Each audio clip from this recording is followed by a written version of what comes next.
আজকে আমরা কথা বলবো দুর্গা পুজোর সময় দেবী দুর্গার আগমন ও গমনের বাহন নির্ণয় ও তার ফলাফল সম্পর্কে। মা দুর্গার বাহন সিংহ হলেও দুর্গা পুজোর সময় মা দুর্গা আগমন ও গমনের মাধ্যম হিসাবে তার 4টি বাহনের ব্যবহার করে থাকেন। সেগুলো হলো গজ, ঘোটক, নৌকো এবং দোলা। এবার এই 4টি বাহনের মধ্যে দেবী আগমনের সময় কোন বাহনটি বেছে নেবেন আর গমনের সময় বা কোন বাহনে আরোহণ করবেন তা নির্ণীত হয় একটি সংস্কৃত শ্লোকের ওপর ভিত্তি করে। সেই শ্লোকটি হলো রবি শশী গজারুরা শনি ভৌমস্তু রঙ্গমে গুরৌ শুক্রে চ দোলায়াং বুধে নৌকা প্রকীর্তিতা।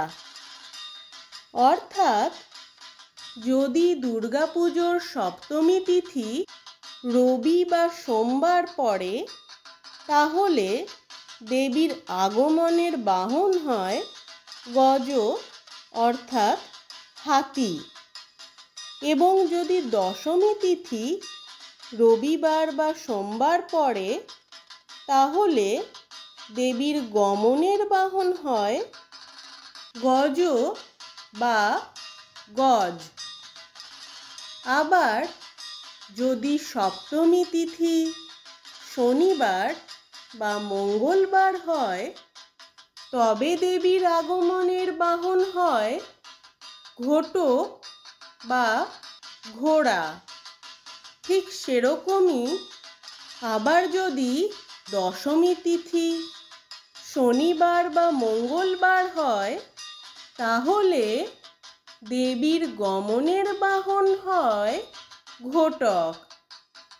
সপ্তমী তিথি যদি বৃহস্পতিবার বা শুক্রবার হয় তবে দেবীর আগমনের বাহন হয় দোলা বা পালকি। আর যদি দশমী তিথি বৃহস্পতিবার বা শুক্রবার হয় তবে দেবীর গমনের বাহন হয় দোলা, এবং সপ্তমী তিথি যদি বুধবার পড়ে তবে দেবীর আগমনের বাহন হয় নৌকা বা নৌকো। আর যদি দশমী তিথি বুধবার পড়ে তবে দেবীর গমনের বাহন হয় নৌকা। এই রূপেই পুজোর দিনক্ষণ ও তিথি অনুযায়ী মা দুর্গার আগমন ও গমনের বাহন নির্ণয় করা হয়ে থাকে। এবার আমরা কথা বলবো মায়ের এই সকল বাহন মর্তে যে পৃথক পৃথক ফলাফলের পূর্ব ইঙ্গিত দিয়ে যায় সেই সম্পর্কিত শ্লোকের বিষয়ে। এই শ্লোকটি হলো গজে চ জলদা দেবী ছত্রভঙ্গস্তু রঙ্গমে নৌকায়াং সর্বসৌখাগ্নি দোলায়াং মরকং ভবেৎ। অর্থাৎ মা দুর্গার আগমন ও গমন গজে অর্থাৎ হাতিতে হলে পর্যাপ্ত বৃষ্টিপাতের কারণে পৃথিবী শস্যপূর্ণা হয়ে ওঠে। ঘোটকে বা ঘোড়ায় হলে ছত্রভঙ্গ অর্থাৎ রাজাদের মধ্যে যুদ্ধের পূর্বাভাস বহন করে। নৌকায় হলে সখ্যভাব অর্থাৎ মিত্রভাব বৃদ্ধি, সর্বকার্যে সিদ্ধি, আর একাধারে বন্যা ও শস্য শ্যামলা বসুন্ধরার ইঙ্গিত দেয়। এবং মায়ের আগমন বা গমন দোলায় হলে তার ফলাফল হয় মড়ক অর্থাৎ মহামারী। এছাড়াও দোলা ভবিষ্যতে খরার ইঙ্গিত জানান দেয়। তবে পরিশেষে আমরা আমাদের মতো করে কিছু বক্তব্য রাখতে চাই, যার সাথে হয়তো অনেকেই একমত হবেন। মায়ের আগমন ও গমনের বাহন কি কখনো সন্তানদের কোনো অমঙ্গলের কারণ হতে পারে? যদি তেমনটাই হতো, তাহলে হয়তো মা দুর্গা সেই রকম কোনো বাহন নিতেনই না। আসলে সৃষ্টি ও ধ্বংস এই দুই প্রকৃতির অত্যন্ত এক স্বাভাবিক লীলা। আর প্রকৃতিকে নিয়ন্ত্রণ করা অসম্ভবপর। সে শুধু তার নিজের খেয়ালেই চলে।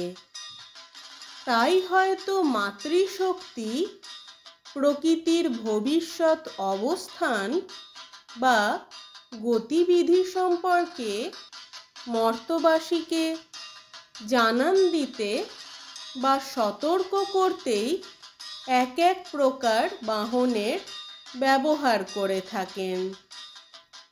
তাই আমরা যদি মায়ের এক একটি বাহনকে শুভ বা অশুভ হিসাবে চিহ্নিত না করে তারা আমাদের শুভ বা অশুভ ভবিষ্যৎ সম্পর্কে সতর্ক বার্তা প্রদান করে বলে মনে করি, তবে মনে হয় তাতে কোনো ভুল হবে না।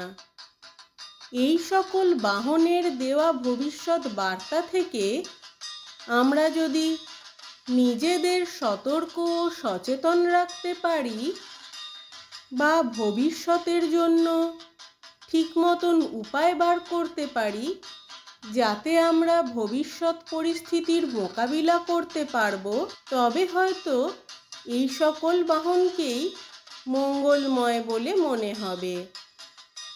সর্বোপরি এই সকল বাহনের দেওয়া ইঙ্গিত অনুযায়ী আমরা যদি আতঙ্ক না করে সকলে মিলে মায়ের কাছে শান্তিময় ও সুন্দরতাপূর্ণ ভবিষ্যৎ প্রার্থনা করি, তাহলে বোধহয় মা কখনোই আমাদের নিরাশ করবেন না। তাই মায়ের এই সকল বাহন আমাদের এটা বুঝতেও সাহায্য করে যে মায়ের কাছে ঠিক কীরকম প্রার্থনা করলে তাই সমগ্র পৃথিবীর জন্য মঙ্গল সাধন করবে। আর সত্যি কি মা কখনো তার সন্তানদের ছেড়ে যায়? মা তো একাধারে শিবের ঘরের শিবানী, আবার এই ভুবনে ভবানী।